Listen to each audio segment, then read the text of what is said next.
Swedia. Jos, gaji gede, dolar. dolar. Nih pikiranku, wah Swedia nih mantap nih. Terus apa nih industrinya MLM? Wah aneh, karena aku nggak pernah dengar kan pada saat Apa itu. tuh yang kepikir tuh? Apa nggak ada apa-apa tuh? MLM. Negatif? Aku berpikir negatif. MLM.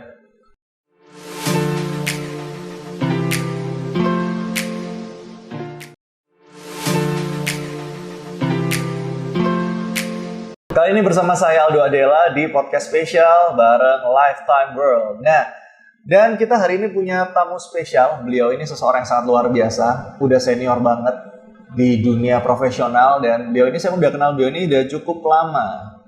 Siapa beliau? Please welcome CEO of Lifetime, Mr. Diki. Halo Pak Diki. Halo Aldo. Gimana Pak kabarnya Pak? Luar biasa dahsyat. Luar biasa dahsyat. Jadi Pak Diki ini kita udah kenal lama ya Pak ya? Ya kita Tahun berapa kira-kira? berapa ya Dok? 2005 2008 kan ya? Sekitar ya? Sekitar segitu ya, 2005 2008. Saya lulus SMA 2007 Pak, 2006 2007. Saya dulu kecil masih, Iya. belum segede ini. Badannya kecil ya sekarang, gede banget. Udah berapa tahun berarti? 15 tahun Pak. Almost ya. Kita 15. baru ketemu di tahun lalu, 14 tahun kita baru ketemu lagi. Baru bener-bener literally ketemu lagi, nggak pernah ketemu sama sekali. Dan Betul. kebetulan kita kerja bareng nih sekarang. Dan saya Yes. penasaran banget, pingin tahu. Jadi ceritanya saya sempat kenal Pak Diki itu gara-gara beliau ini posisinya apa Pak dulu Pak? Dulu itu area manager ya kalau nggak salah, area manager di Salah satu perusahaan global. Ya, Jaringan ya? jaringan juga dari Swedia, perusahaan dari Swedia. Dari Swedia. Jadi buat yang belum tahu perusahaan jaringan itu apa, gue yakin kalau teman-teman kamu tuh tiba-tiba nggak ada angin, nggak ada hujan, udah lama nggak kontak, tiba-tiba nelpon, kalau nggak nawarin asuransi ya MLM. Nah, perusahaan jaringan tuh MLM. Betul, exactly. Bener ya? Exactly. Di Indonesia orang mikir kan pasti gitu, tiba-tiba, Iya. bro ngapain? Ada waktu ketemuan nggak? Ada bisnis menarik nih, Nah, udah. betul, nah. Kalau nggak asuransi MLM udah. Nah, Betul, kebetulan Pak Diki saya juga diajak nih di MLM itu, ya, MLM global MLM, itu, ya kan. Tapi ternyata kalau dari saya pribadi Pak, belajar banyak Pak. Betul. Dulu jadi kalau lihat saya tuh mungkin saya orangnya nggak percaya diri, cupu. Dari MLM saya belajar ngomong. Exactly. Akhirnya kerjaan sekarang dapat duitnya full ngomong. Exactly. Jadi secara nggak langsung, walaupun mungkin di MLM itu saya belum sampai peringkat yang besar-besar, nggak dapat ratusan juta juga, belum sukses, tapi soft skillnya itu dapat banget. Betul. Nah, Betul. kalau Pak Diki sendiri Pak, AM itu gimana sih Pak industri MLM itu? Oke. Jadi kalau kita lihat sih bener. Jadi ini cerita awal aja ya. Jadi awal aku bergabung pun sama perusahaan itu ada satu ketertarikan yang mana aku lihatnya ini perusahaan aneh ya. Maksudnya ya emang aneh ya. Word lah buat aku kan nggak punya pabrik gitu kan. Tapi kok bisa jual produk? Nggak punya pabrik. Waktu itu kan nggak ada pabrik di Indonesia ya. Jadi aku cuma tahu si perusahaan ini tuh produknya tapi ekspor. Pak Diki ini backgroundnya jurusan apa Pak? Nah. Ekonomi bisnis? Enggak, S1-nya aku hukum, S2-nya aku master hukum juga Surabaya? di Belanda. Serius? Serius. S1 di S1? S1-nya di Surabaya, S2-nya aku di Belanda. Ini saya baru tahu nih, benar real ini. S2-nya di Belanda? S2 Belanda. Hukum? Master. Master hukum? Iya. Oh berarti ngerti hukum ini Pak Diki? In some word yes, but it's quite theory ya, itu hal teori ya. Oh, terus kok akhirnya Nah, bisa ngelamar di situ tuh? kenapa bisa ngelamar di situ? Kembali lagi masalah passion dan apa namanya orang ya seperti saya itu Diki itu orangnya nggak suka pada sesuatu yang biasa aja gitu. Oke. Sesuatu yang selalu dinamis, berubahnya cepat dan lain-lain itu paling suka. Tapi kalau kayak gitu-gitu aja bosan. Kenapa masuk hukum Pak? Kenapa masuk hukum? Hukum di Indonesia, lucunya itu hukum itu salah ngambil jurusan sih waktu UMPTN ya. Tetapi hanya menikmati gitu. Oh keterimanya situ. Keterimanya di situ, Oh, I see. bukan dan sebenarnya salah nyentang lah zaman dulu itu kan salah nyentang. Karena sebenarnya kan pengennya ke sosiolog politis gitu ya. Tapi kok salah ke hukum ya oke lah kita terima. Nah, begitu masuk ke hukum semester 1 nilai jelek anjur. Ya. Nomor 2 baru dapat semester 2 baru dapat passionnya. Karena apa? Di waktu Fakultas Hukum Universitas Airlangga ini tempat aku kuliah itu kita memang dibiarkan bebas untuk berpikir. Jadi tidak ada hal yang pure salah ataupun pure benar. Yang salah bisa jadi benar, yang benar bisa salah, tergantung bagaimana kita melihat dan menyampaikan. Jadi awalnya itu memang ada ketertarikan sama sesuatu yang dinamis. Sempat kerja Pak waktu kuliah itu? Sempat buka usaha sempat. punya Oke. usaha sendiri, punya usaha alat tulis menulis. Waktu itu kita sampai jadi rekanannya salah satu perusahaan alat tulis lah ya di Gresik untuk ke beberapa kampus-kampus di Surabaya, sampai berbentuk perusahaan itu CV. Wow, Sampai masih kuliah ya. sampai masih kuliah. Zaman dulu aku kuliah tahun 96, handphone masih belum ngetren ya, tapi pada saat itu kita punya handphone Motorola kalau boleh sebut merek, Motorola StarTAC yang segede gaban itu, dikantongin di sebelah, itu udah gaya banget waktu kuliah. Wah, waktu kuliah udah sultan ternyata ya. Iya. Background orang tua apa, Pak? Apa hukum juga? Bukan. Bisnis? Kalau bapak kebetulan kan serdadu, Oh, tentara. tentara masih nyambung lah ya sama hukumnya sebenarnya. Sebenarnya sih nggak nyambung juga, bapak pun nggak nyambung kan.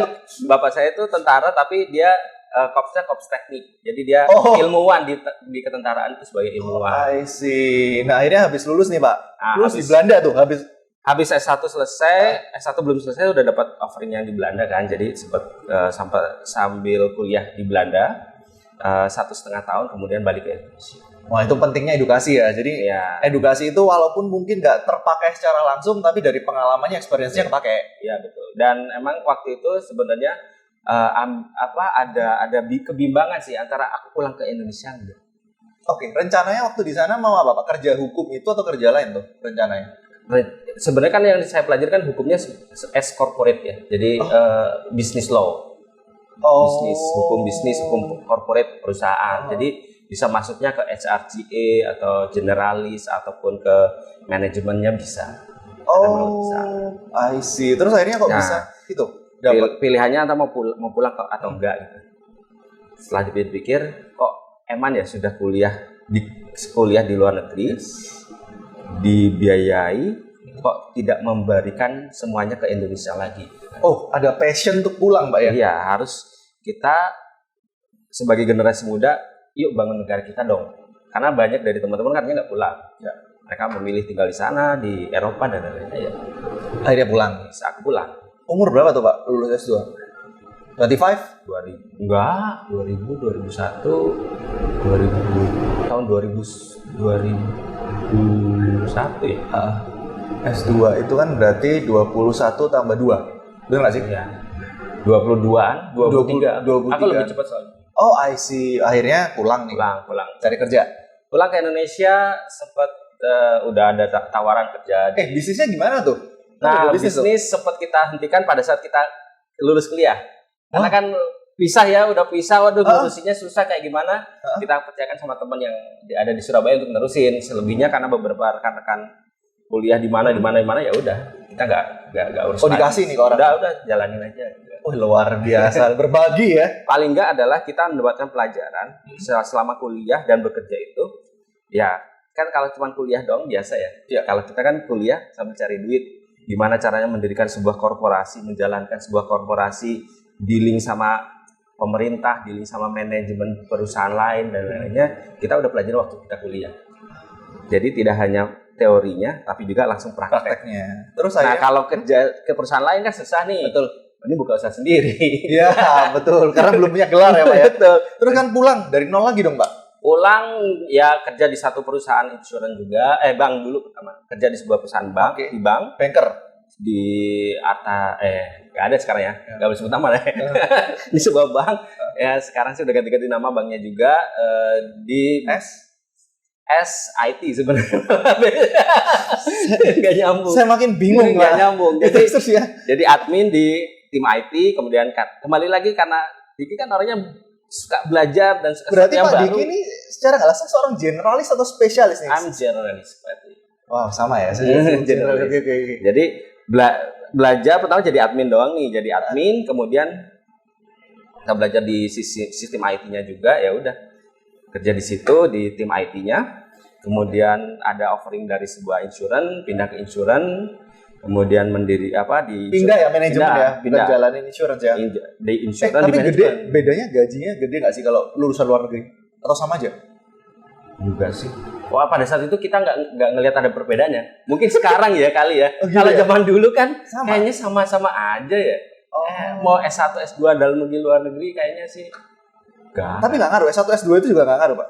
Ngaruhnya sih enggak begitu. sama seperti pegawai staf pada umumnya berarti ya? Ya, kecuali mungkin ke pemerintahan ya. Karena kalau pemerintahan kan langsung dinilai begitu kamu S1, level kamu apa, S2, level kamu apa gitu. Tapi kalau di kita pekerja swasta pada saat itu lebih banyak yang dilihat kan lebih ke kapabilitas. Ya. Terus dan apalagi kita belum punya pengalaman bekerja. Kecuali misalnya S1 tapi udah pengalaman kerja di sebuah instansi 10 tahun misalnya atau 5 tahun, begitu masuk ke sebuah perusahaan baru pasti akan punya nilai lebih. Betul. Pada saat itu kan kita benar-benar anak kuliahan yang cuma taunya teori, nggak punya pengalaman ya agak susah sih. Jadi industri pada saat itu tuh mungkin sama seperti sekarang tuh yang penting soft skill dan pengalaman ya. Terus akhirnya Pak dari asuransi, masuk ke insurance, bagian IT. Masih IT? Masih IT. Hukumnya nggak kepake Pak? Enggak. IT. Terus kemudian ada satu project untuk istilahnya membuat kayak software. Karena pada saat itu polisi itu belum online ya, jadi belum kenal online zaman dahulu kan. Sekitar online. Tahun berapa tuh Pak? Tahun 2002 ya tadi kalau nggak salah. Sekitar 2001-2002 kan online tuh masih belum oke lah ya, masih belum gimana gitu. Nah kemudian ada project dari insurance ini, yuk kita membuat polisi ini bisa online, gimana caranya bisa online, kebaca dari Jakarta, kebaca dari Papua, kebaca dari Sabang itu barengan sama semua polisi. Nah udah masuk ke project itu, kita buat project, jadilah projectnya titik-titik live gitu ya. Jadi itu jadi semuanya online. Polis didaftarkan dimanapun langsung kebaca ke database kita di kantor pusat dan bisa langsung tercetak dan record gitu kan. Dan begitu project selesai aku nanya ke atasanku, Pak, saya tahun depan jadi apa Pak? Terus jawabannya dia gini, ya kalau saya belum mati ya kamu tetap jadi anak buah saya gitu kan. Waduh gitu. Saya paling gak suka gitu kan dengan kata-kata kayak gitu maksudnya.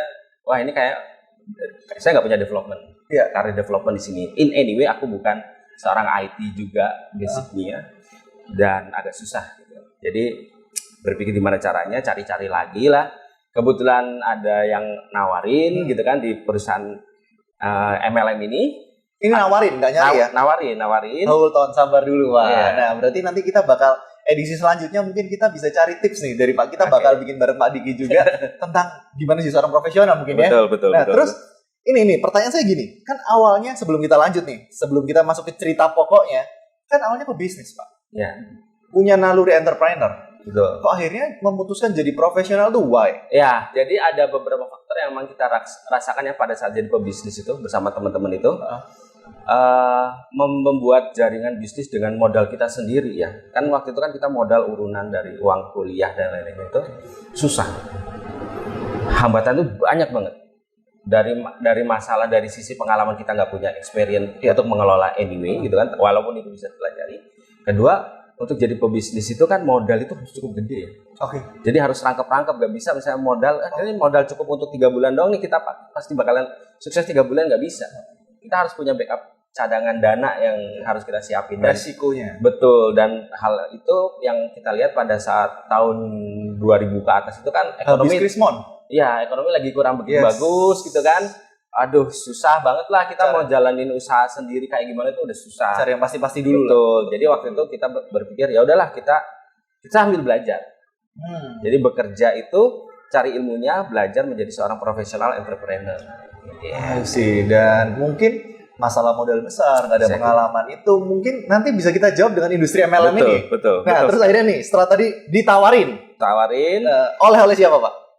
Dulu namanya itu branch manager ya. Kalau dulu pertama kali masuk itu tahun 2001 2002 itu namanya di perusahaan itu namanya branch manager.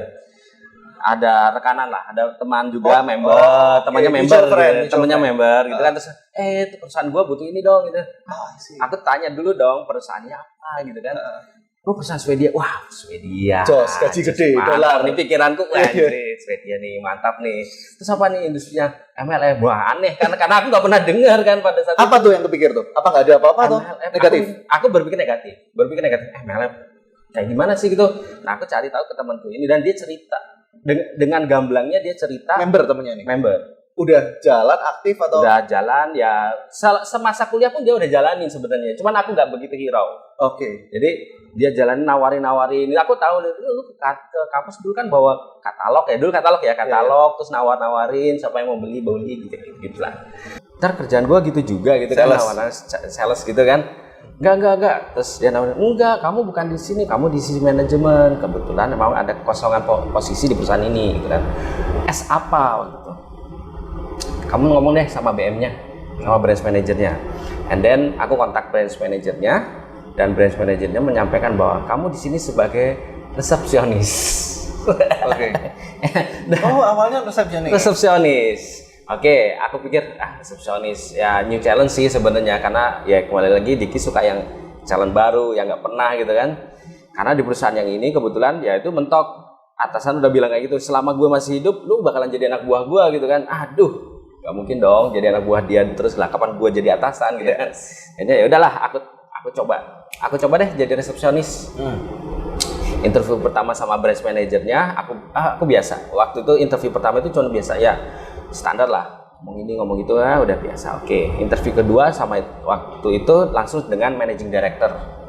Managing director Indonesianya, orang Swedia asli, datang ke Surabaya. Interview aja sama managing director, resepsionis padahal. Resepsionis ke MD-nya. Kemudian pada saat itu si MD-nya itu ada kejadian lucu juga sih. Jadi waktu interview kita udah janji nih hari, aku ingat banget itu 21 April. 21 April. Karena pas hari Kartini di kantornya dia pas ada acara.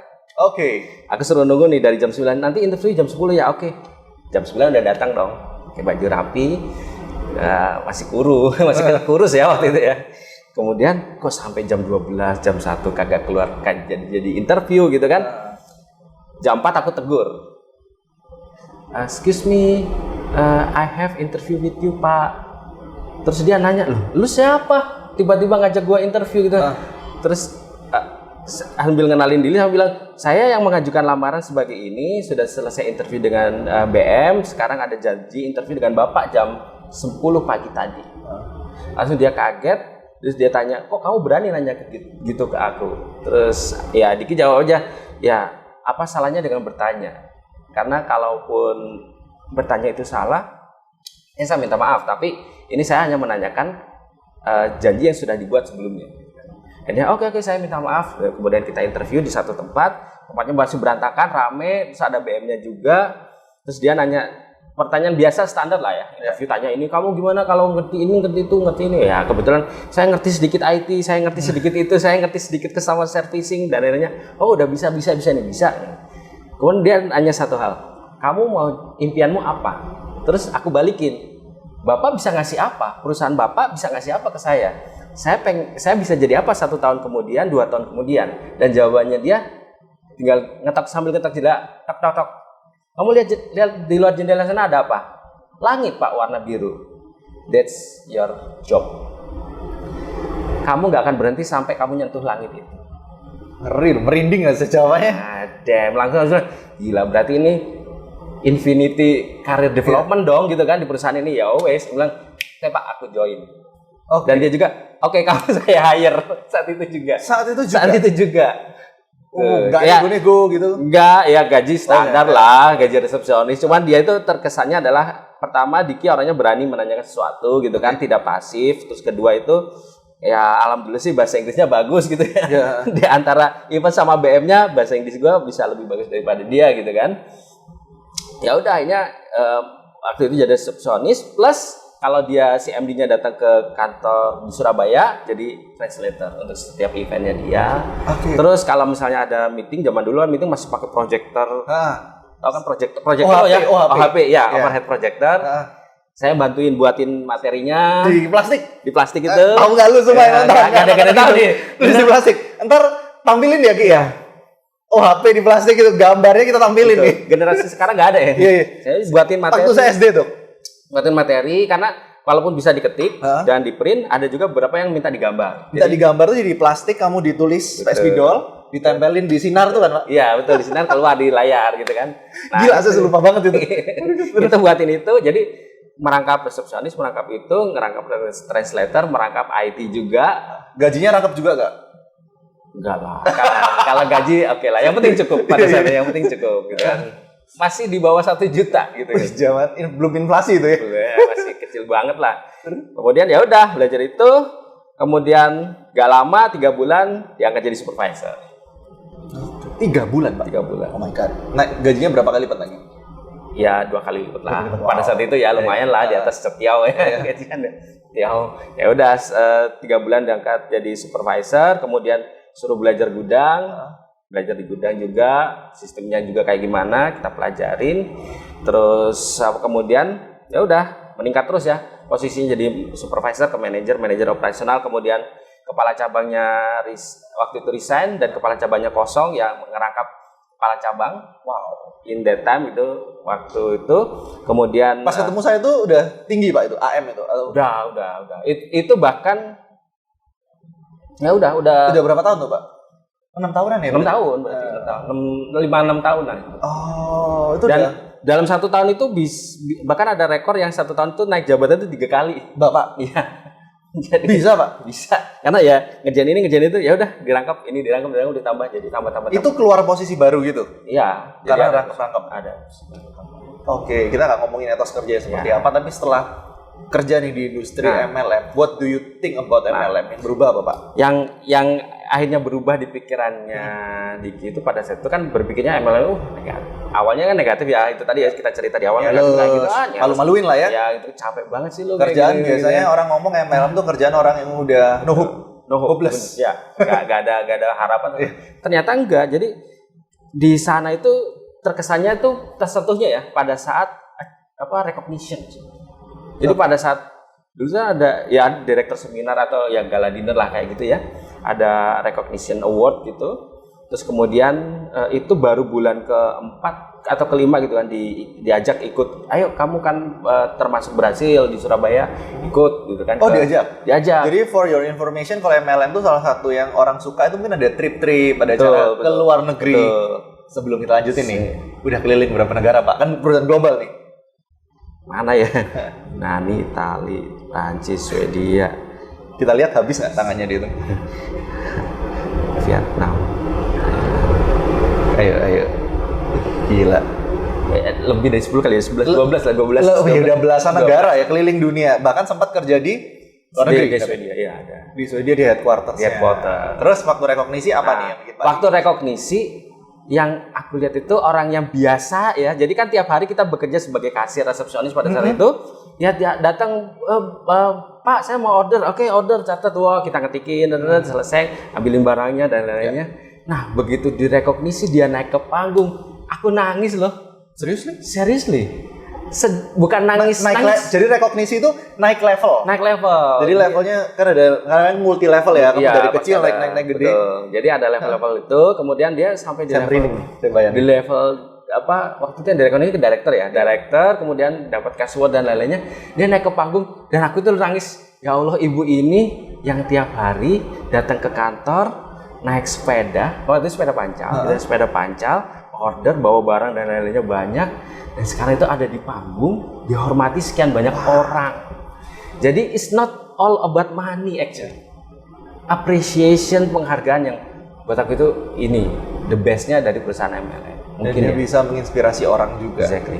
Jadi mungkin tiap orang kan punya ini masing-masing ya. Tapi G-spotku kebetulan dapetnya itu pada saat orang yang tiap hari aku lihat biasa aja gitu ya, dan dia berpeluh-peluh ya kantor, dan dia menjadi sesuatu yang berubah jadi Cinderella yang di atas panggung yang megah dan dihormati semua orang. Nah, tapi untuk mencapai rekognisi, mencapai berbagai hadiah Pak, penghasilan passive income yang katanya itu, kan katanya harus ngajak-ngajak orang Pak, harus nipu-nipu kan, ini bukan saya ngomong ya, tapi banyak orang yang ngomong jalanin multi level tuh nipu-nipu, maksa-maksa orang tuh gimana tuh sebenarnya? Gimana sih industri ini? Kan udah lihat kan jeroannya berarti Pak. Betul. Gimana? Jadi waktu di dalam situ baru belajar kita nih, ternyata MLM itu sebenarnya kan baik ya gitu kan, MLM si multi level marketing atau kalau nggak baik nggak mungkin legal. Betul. Ini kan perusahaan yang baik, tujuannya mulia dan lain-lainnya, tapi dirusak sama beberapa perusahaan yang menggunakan skema-skema tertentu, skema Ponzi katakanlah, yang dimana investasi bodong. Iya. Hanya upline-nya aja yang dapat gitu kan, semakin ke bawah semakin bonusnya itu kecil, semakin nggak dapat.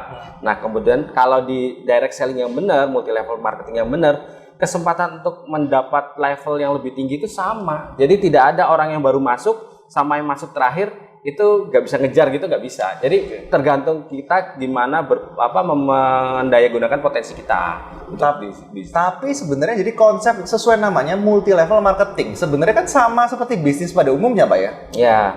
Kalau dibilang sama ya sebenarnya sama. Jadi gini, multi level marketing ini kan hadir di mana sebenarnya pada saat di mana aktifnya kan tahun 60-an ya. Yes. MLM itu tahun 60-an. Kalau kita semua ingat 60-an itu era industrialisasi. Betul. Ya, di mana semua negara berjor-joran untuk memproduksi sesuatu gitu kan, massive production gitu kan. Nah, kemudian untuk jadi bisa menjual lebih banyak kan kita butuh channel yang lebih banyak. Kebayang kalau itu harus menggunakan investasi cukup gede. Di sisi distribusi. Yes. Nah, gimana caranya ini bisa menjadi lebih ringkas, lebih ringan di sisi perusahaan? Ya kita menggunakan human, orang-orang dengan jaringannya. Karena semua orang kan pasti punya jaringan, gitu kan. Nah, dimulai dari home party yang kecil-kecil dulu, datang ke tetangga, ayo kita ini kenalin dulu produknya dan lain-lainnya.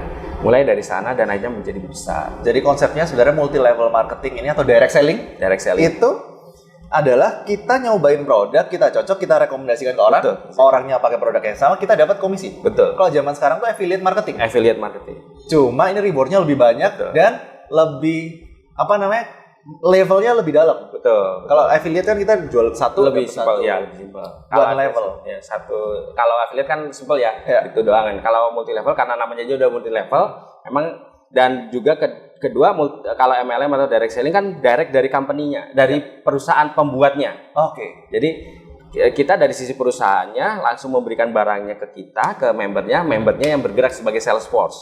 Makanya kenapa benefitnya banyak? Ya karena kalau dari sisi perusahaan sendiri kan ngurangin banyak sekali cost. Banyak sekali cost yang nggak perlu. Cost yang paling gede apa? Cost marketing, Pak.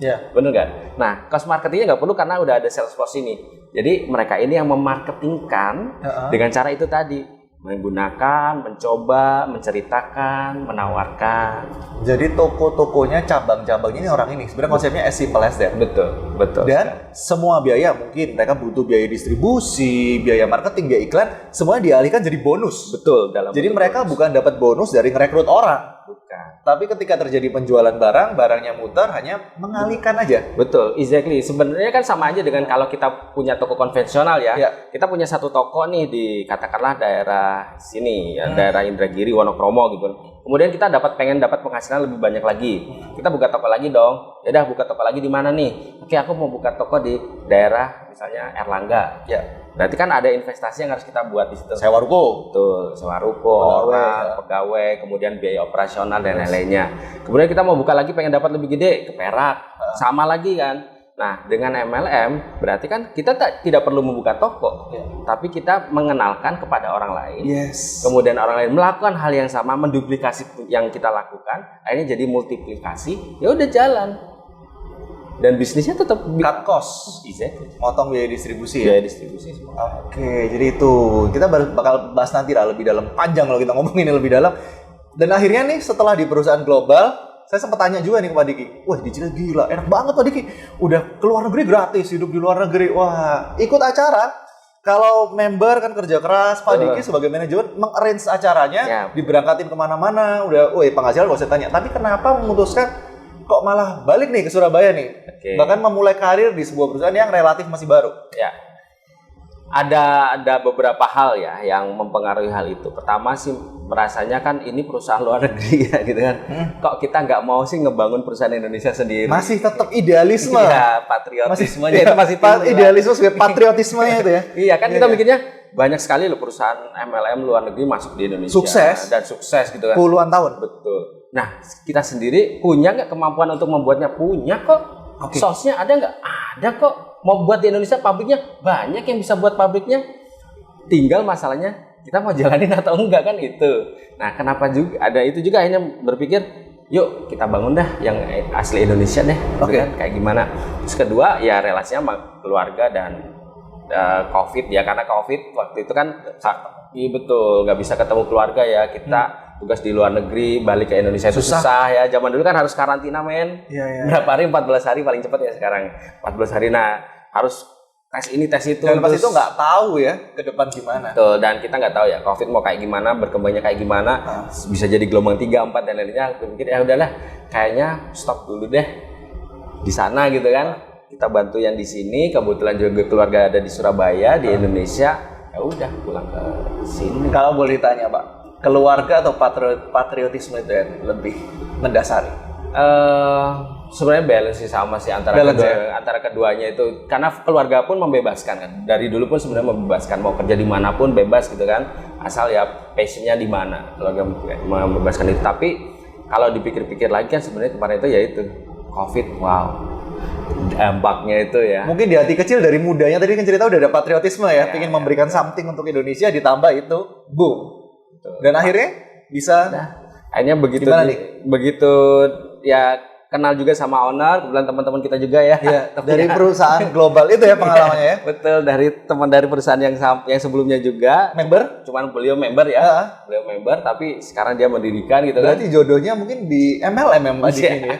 Bisa jadi. Itu dikenalin dari member jadi manajemen. Di sini sama ya, dari bekas member ditarik juga jadi manajemen. Jadi manajemen juga sama juga gitu. Lucu ya perjalanan hidup itu. Terus kayak tepak gitu.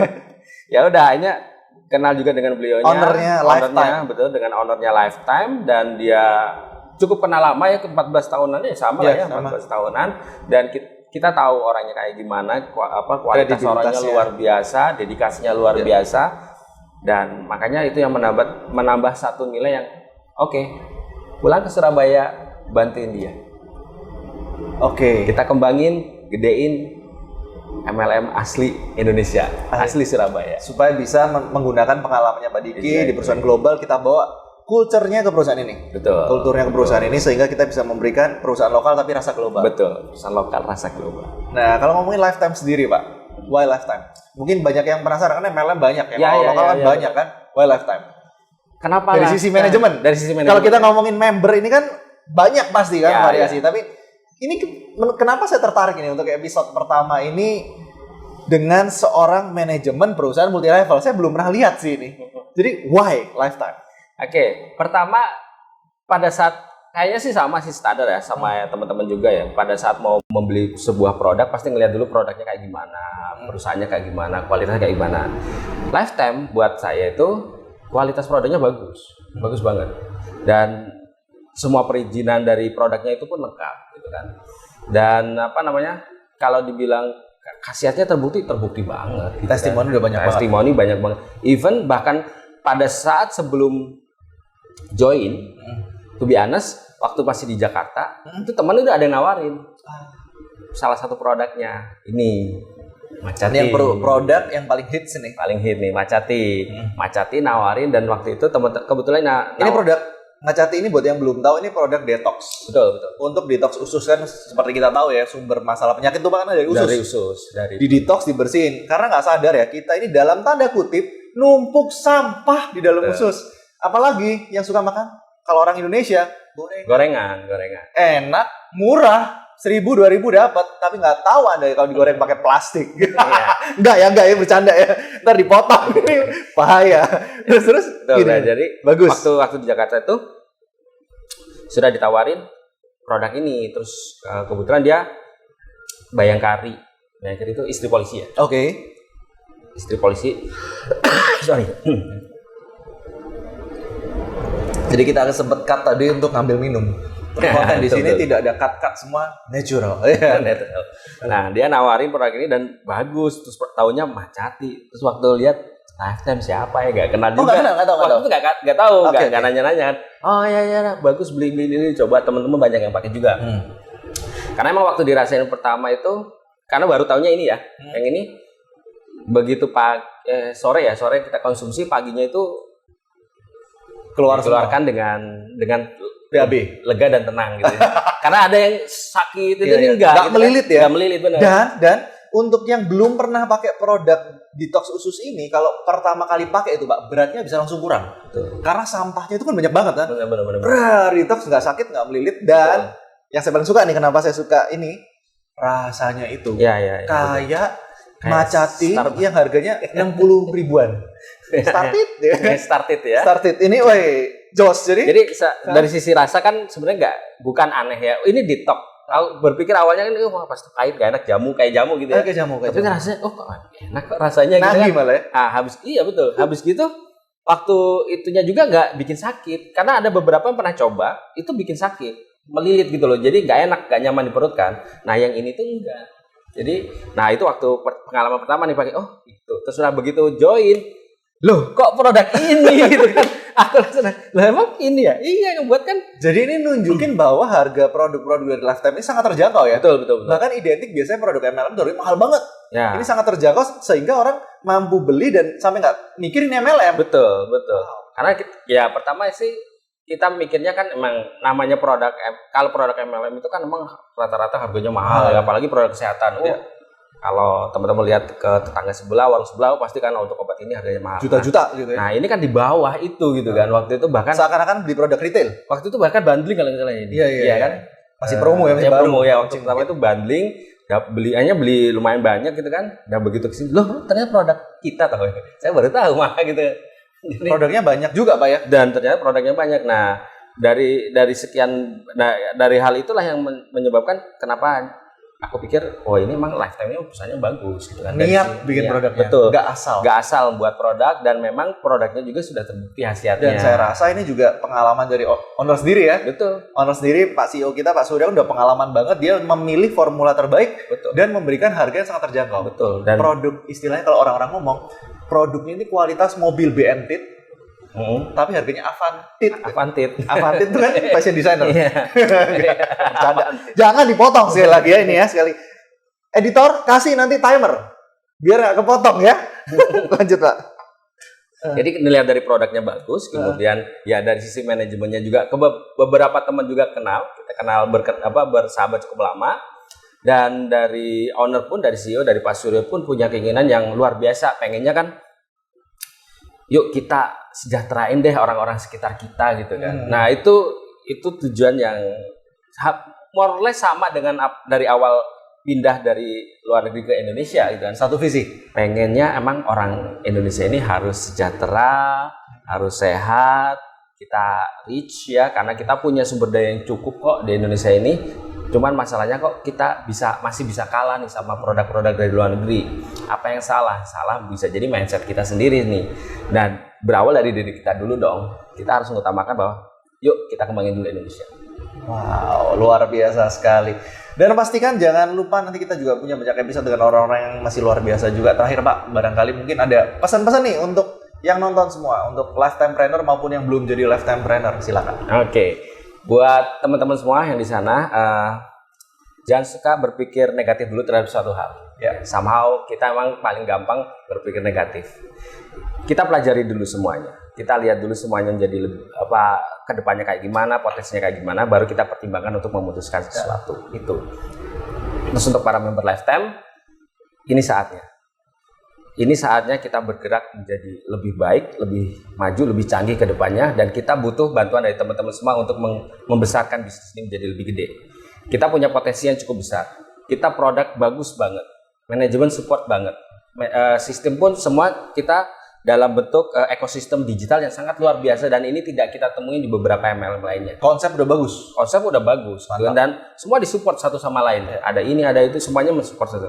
Kenapa kita tidak bisa berkembang? Mungkin bisa jadi adalah dari sisi kita sendiri belum mencapai ke titik itu. Ya. Yuk kita sama-sama kita kembangkan, kita fokuskan untuk menjadi lebih maju lagi bersama Lifetime. Wow, luar biasa. Jadi secara konsep, produk, marketing plan udah disiapin, manajemen semua udah disiapin. Barangkali untuk seluruh lifetime planner udah banyak juga yang kita tampilin ya nanti itu. Udah banyak yang ngeraih mobil mewah, ngeraih reward luar negeri, itu udah banyak banget. Jadi buat mungkin ada pasti di semua tempat pun nggak cuma MLM, lebih banyak yang gagal daripada yang sukses. Betul. Tapi sebenarnya itu nggak gagal. Itu Bukan. mereka butuh belajar lagi. Betul. Dan manajemen siap bantu Anda dengan program di Lifetime. Ada juga Lifetime Academy. Ada Lifetime Academy juga. Jadi kita tidak hanya istilahnya teman-teman itu cuma belanja, tapi teman-teman juga kita beri bekal untuk istilahnya gimana kita menjadi lebih maju lagi. Ya. Mendevelop ya. Jadi development itu kembali lagi, orang itu jangan pernah berhenti develop sampai kamu meninggal. Belajar terus. Gak ada yang paling jago sampai kamu meninggal. Semuanya itu sama, kamu belajar aja terus. Nah, di Lifetime Academy kita ingin membuat rekan-rekan juga semua, ayo belajar bareng-bareng yuk. Kita semua nggak ada yang perfect kok, kita semua nggak ada yang 100% benar. Tapi kita bisa bergerak bersama, training bersama, belajar bersama untuk menjadi lebih baik lagi. Yes, jadi solusi tepat lah di Lifetime ini untuk mengatasi bisnis butuh modal besar, di Lifetime modalnya kecil. Betul. Butuh pengalaman, di sini diajarin. Jadi langsung aja kalau butuh informasi Lifetime mungkin bisa lihat di bawah ini atau di kolom deskripsi, ada semuanya mulai social media sampai website ada. Ntar bisa dibantu CS ya kalau mau tanya. Betul. Dan ada kantor juga, jangan lupa Pak. Betul. Ini salah satu lokasi syuting kita di kantor kita. Salah kantor kita ini. Ini di kantor kita sendiri ada fine dining restorannya juga. Lokasinya ada di Jalan Indragiri nomor 36 ke Surabaya Darmo, Kecamatan Wonokromo, Surabaya. Kode pos sebutin nggak? Berapa Pak kode pos Pak? Nggak apa. Lengkap loh ada kelurahan kecamatan. Oke, thank you sekali lagi Pak Diki. Thank you Aldo. Dan buat kamu jangan lupa subscribe channel ini karena pasti akan banyak sekali konten yang bermanfaat udah disiapin buat kamu. Sekali lagi, sampai jumpa, sukses untuk Anda. Ciao.